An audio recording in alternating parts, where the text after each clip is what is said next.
వస్తారు. రావద్దండి, వెళ్ళిపోండి అని బిగ్గరగా అరుస్తూ ఉండేవాడు.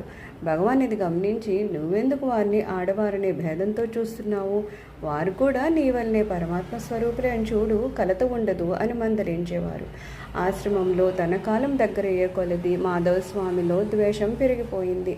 ఇంతకు ముందుని భగవాన్ దర్శనానికి వచ్చిన ఆడవాళ్లను మందలించేవారు. ఇప్పుడు మగవాళ్ళను కూడా మందలించడం మొదలుపెట్టారు.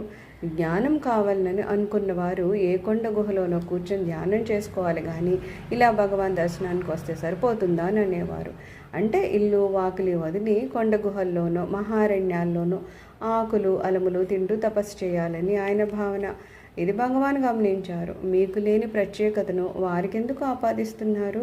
మీరే విధంగా కొండ గుహల్లోకి పోకుండా తపస్సు చేయకుండా నన్ను చూడడానికి వచ్చారో వారు కూడా ఆ విధంగానే వచ్చారు. మీరెందుకు వారిని మందలించడం? మీ విద్యుక్త ధర్మాన్ని మీరు చూసుకోండి. అందరూ